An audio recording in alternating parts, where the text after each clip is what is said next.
మీ trading లాభాలపై high brokerage charge చేస్తున్నారా? అయితే రతన్ టాటా ఇన్వెస్ట్ చేసిన అప్స్టాక్స్లో ఫ్రీ డిమాట్ అకౌంట్తో కేవలం ₹20 బ్రోకరేజ్తో ట్రేడింగ్ చేసుకోండి. అలాగే life time zero MC charges. డిస్క్రిప్షన్లో లింక్తో అకౌంట్ క్రియేట్ చేస్తే ₹1000 brokerage cash back and ₹20,000 free rocket calls ఫ్రీగా పొందండి.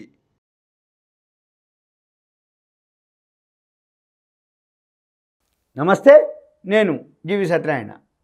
మనము ఫైనాన్షియల్ ఇయర్ వరకు అంటే ఫస్ట్ క్వార్టర్ రిజల్ట్స్ని బేస్ చేసుకొని రాబోయే ఫైనాన్షియల్ ఇయర్ 2023 మార్చికి ఏ కంపెనీలు ఎలా ఉండబోతున్నాయి అనే దాని మీద మనం ఎపిసోడ్లుగా చేస్తున్నాం. ఇప్పుడు మీకు ఇంకొక 3 కంపెనీలు నేను మీకు ఎక్స్ప్లెయిన్ చేస్తాను. DLF, ఇది ఏదైతే DLF ఉందో రియల్ ఎస్టేట్ కంపెనీ 2020-22కి మార్చికి 1501 కోట్లుగా రావడం జరిగింది. అయిన తర్వాత ఫస్ట్ క్వార్టర్ వచ్చి 470 కోట్లు రావడం జరిగింది. Real estate company, Delhi based company. 470 first quarter వస్తే 4 అంటే 120, అంటే 2000కి 120 తక్కువ, 1880 కోట్లుగా చూపిస్తుంది. 1880, 1500 కోట్లు లాస్ట్ ఇయర్ రావడం జరిగింది. ఈ సంవత్సరం 1880 కోట్లు, ఇక్కడ 1633 కోట్లుగా TTM చూపిస్తుంది. TTM అంటే ఏంది? ట్రailing ఫర్ 12 months. రాబోయే ఫైనాన్షియల్ ఇయర్ ఇక్కడ మార్చి 2021, మార్చి 2022, మార్చి 23 అనమాట. 2023 మార్చి ఏదైతే ఉందో అనౌన్స్మెంట్ జరగదు కాబట్టి అనౌన్స్మెంట్ కోసము అంటే అఫీషియల్గా అనౌన్స్ చేసినప్పుడే ఇక్కడ మనకు చూపిస్తుంది. అప్పటి వరకు ప్రొజెక్షన్స్ అంటారు, ఎస్టిమేషన్, గెస్ చేయటం. TTM అంటారు దాన్ని, ట్రailing ఫర్ 12 months. రాబోయే 12 నెలలకి రాబోయే ఫైనాన్షియల్ ఇయర్కి ఇలా ఉండొచ్చు అనేది అనమాట. దీనికంటే ఎక్కువ ఉండొచ్చు, అలానే ఉండొచ్చు, దీనికంటే తక్కువ ఉండొచ్చు.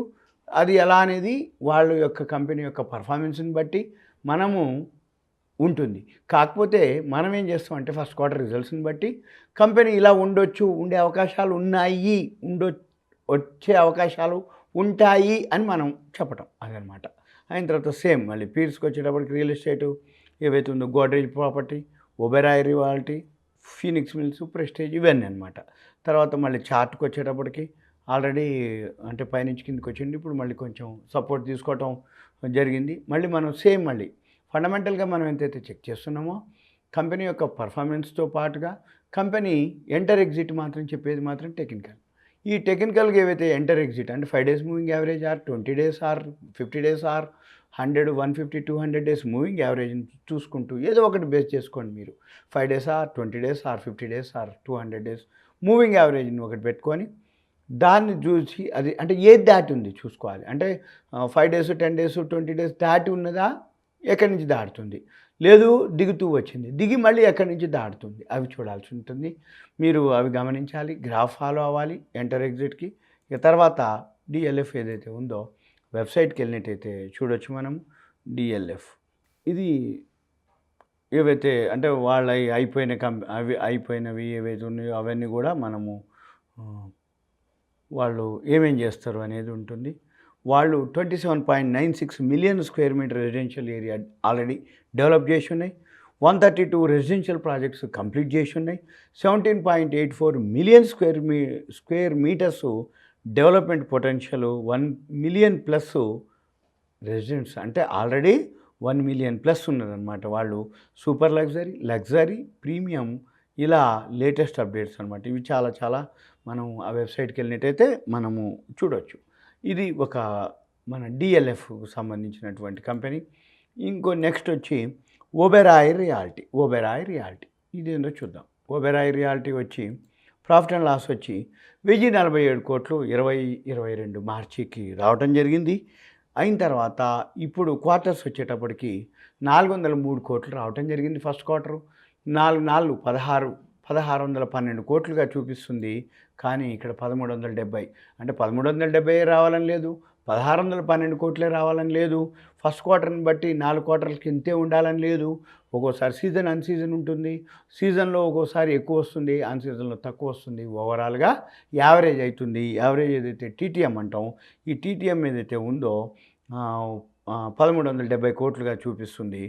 మనము పీర్స్ వచ్చేటప్పటికి సేమ్ మళ్ళీ గోడ్రేజ్ ప్రాపర్టీస్, ఫీనిక్స్ మిల్స్, ఇవన్నీ కూడా మనము అంటే కంపెనీ యొక్క సేమ్ కాంపిటీటర్స్, సేమ్ రియల్ ఎస్టేట్కు కంపెనీలు ఏవైతే ఉన్నాయో అవి. ఇక బ్యాలెన్స్ షీట్ వచ్చేటప్పటికి ఈక్విటీ షేర్ క్యాపిటల్ 364 కోట్లు, రిజర్వ్లు 10,053 కోట్లు, ఇక అప్పులు వచ్చి 2,855, ఇన్వెస్టర్స్ వచ్చి ప్రమోటర్ స్టేకు 67.70 ఇది. తర్వాత ఓబెరాయ్ రియాలిటీ వెబ్సైట్కి వెళ్ళినట్టయితే వాళ్ళ ప్రాజెక్ట్స్ ఏమేమి ఉంటాయి, వాళ్ళది 3-4 BHK 5 కోట్ల నుంచి స్టార్ట్ అనమాట. స్టార్టింగే 5 crores వెంచర్స్. వాళ్ళ పేర్లు ఏవైతే ఉన్నాయో Maxima Oberoi realty, Elysian Oberoi realty, వీళ్ళ లేటెస్ట్ ఏవైతే ఉన్నాయో ఇవన్నీ కూడా మనము చూడొచ్చు. ఆల్రెడీ అయిపోయినాయి ఉన్నాయి.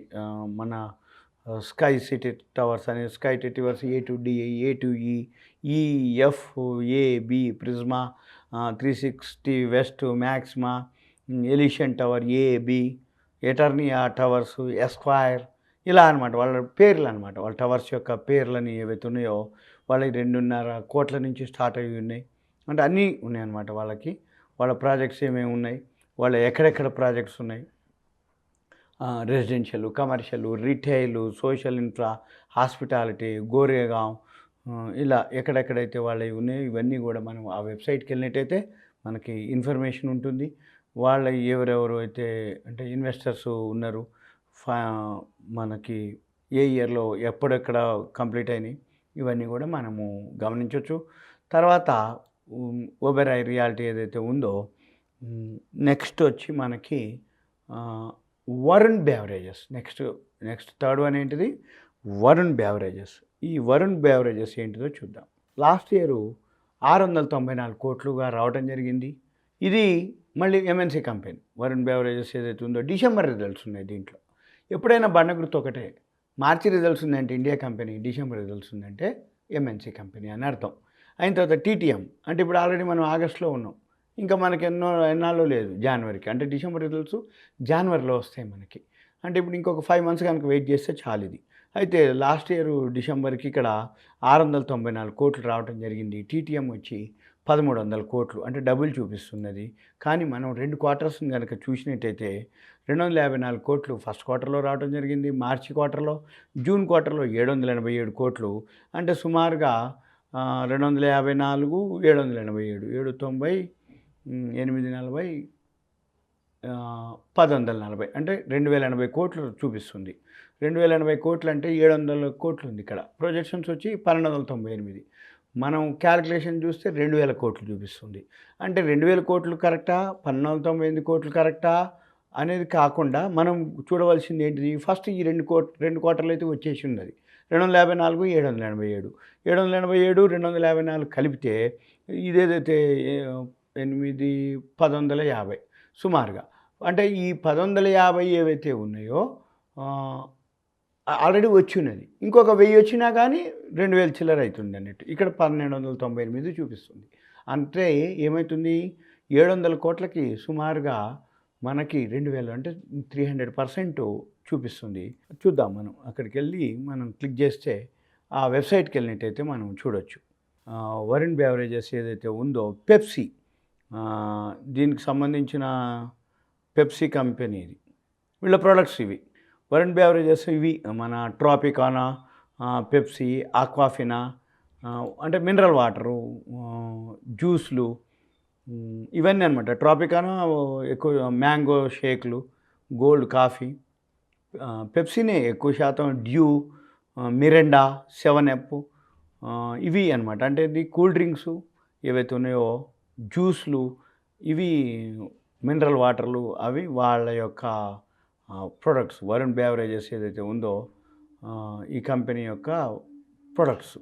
అయితే మనం ఏం చూడాలిగా, ఈ కంపెనీ యొక్క ప్రొడక్ట్స్ని బట్టి మార్కెట్లో దీనికి సీజన్ ఉంటుంది, సమ్మరు, వింటరు, దాన్ని బట్టి ఆ కంపెనీ యొక్క సేల్స్ మనం చూడొచ్చు. ఈ వీళ్ళకి ఎక్కడెక్కడ ప్లాంట్లు ఉన్నాయో చూడొచ్చు. చోపాంకి ప్లాంట్ ఉందట పెప్సీకి సంబంధించింది.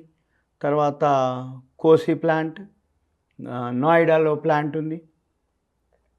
తర్వాత వీళ్ళు గ్లోబల్ ఉన్నాయి వీళ్ళకి.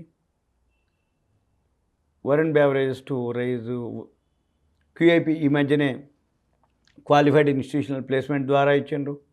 దీని యొక్క సంబంధించిన ఇన్ఫర్మేషన్ మీరు క్లిక్ చేస్తే లేటెస్ట్ న్యూస్ ఏవైతే ఉన్నాయో 1850 కోట్లు ఈ మధ్యనే ఫండ్స్ కలెక్ట్ చేయటం, ఈ మధ్య కాదు 2019లో కలెక్ట్ చేయడం జరిగింది.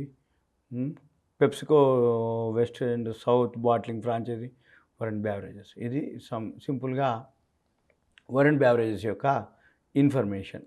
మనం ఏం చూడాలిగా, ఏదైతే కంపెనీ ఉందో కంపెనీ ప్రోడక్ట్ ఏందో తెలవాలి. వరుణ్ బెవరేజెస్ అంటే ఏంది, ఆ కంపెనీ యొక్క ప్రోడక్ట్ ఏంది, మార్కెట్లో సీజన్ అండ్ సీజన్. ఈ సీజన్ అయితే ఎక్కువ అంటే ఇప్పుడు మినరల్ వాటర్ అనేది ఇక కామన్ అయిపోయింది కాబట్టి ఇది మంచి సేల్స్ ఉంటుంది.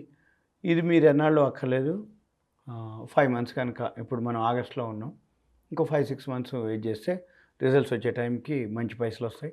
మళ్ళీ మళ్ళీ చార్ట్కి వెళ్ళాలి. చార్ట్కి వెళ్తే ఆల్రెడీ 1000 దాటిపోయింది, డౌన్లోకి మళ్ళీ తిరుగుతుంది. మొత్తం ఎక్కడ ఎంటర్ అవ్వాలి అనేది చెప్పేది మాత్రం చార్టే. అది మూవింగ్ యావరేజ్ చూసుకొని మీరు చేయాల్సి ఉంటుంది ఎంటర్ ఎగ్జిట్. ఇది మీకు ఇన్ఫర్మేషన్ మాత్రమే. ఈ కంపెనీలు బాగున్నాయి అనేది నా ప్రకారం, నా సూచన ప్రకారం. కంపెనీలు ఫస్ట్ క్వార్టర్ రిజల్ట్స్ కొన్ని ఉంటాయి, సెకండ్ క్వార్టర్ రిజల్ట్స్ ఉంటాయి. మల్టీనేషనల్ కంపెనీలు ఏవైతే రాబోయే రోజుల్లో మంచిగా అంటే రిజల్ట్స్ని బట్టి, కంపెనీ ప్రాఫిట్ని బట్టే షేర్ ప్రైస్ మూవ్ అవుతుంది. అంటే ఏ విషయం వచ్చినా అంటే మార్కెట్లో ఎలా ఉన్నా కానీ షేర్ ప్రైస్లో మనకి లాస్ రాకూడదు. అంటే మనం కొనుక్కున్న ఏదైతే వస్తువు ఉందో, పెట్టుబడి ఏదైతే పెడతామో ఆ షేరు ఎప్పుడు కూడా గ్రోత్ ఉండాలి తప్ప లాస్ రాకుండా అనేది నా ఉద్దేశం. అంతకుమించి వేరే ఏం లేదు. ఇది మీకు ఒక ఇన్ఫర్మేషన్, అవేర్నెస్. సుమన్ టీవీ ప్రేక్షకులు ధన్యవాదాలు. Thank you. సెలవు.